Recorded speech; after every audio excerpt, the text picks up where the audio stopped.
et même plus d'un Français sur deux qui dit qu'il faut aller vers la 6e République pour en finir avec un homme seul qui décide. Je rappelle que le plus grand mouvement populaire sur les questions démocratiques de ce pays ces dernières années, ça a été les Gilets jaunes, qui demandaient un pouvoir populaire fort, notamment sur le référendum d'initiative citoyenne et le référendum révocatoire. Et si nous avions le référendum révocatoire, eh bien, nous aurions une sortie positive par le haut. Et c'est effectivement l'objectif que vous continuez à poursuivre, cette question de la démission d'Emmanuel Macron, ou au minimum de sa destitution s'il ne démissionnait pas de lui-même.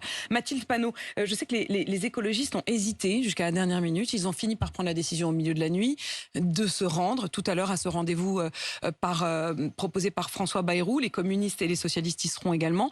Est-ce que vous estimez que le fait qu'ils y aillent, malgré tout, est une forme de... alors j'allais dire trahison, c'est peut-être trop fort. Je ne sais pas comment vous estimez en tout cas cette décision de leur part. Mais écoutez, chacun choisit sa stratégie. Mais je vais vous dire, il y a une chimère derrière cela. C'est la seule chose que nous disons. Et cette chimère, c'est de laisser penser qu'un gouvernement qui va continuer la politique macroniste, M. Bayrou est le premier soutien d'Emmanuel Macron, ça sera aussi son dernier.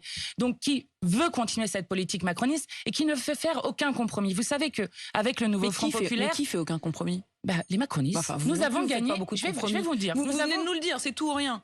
Non, c'est pas tout ou rien en fait. Ce que nous disons, c'est que nous ferons les compromis avec l'Assemblée comme ça se passe dans toutes les démocraties. Vous êtes le gouvernement, vous arrivez avec des projets de loi et vous les discutez à l'Assemblée. Avec le nouveau Front populaire, nous avons gagné 159 amendements sur la question du budget, notamment pour faire contribuer les plus riches et les multinationales de ce pays et faire en sorte qu'on réponde aux besoins des Français.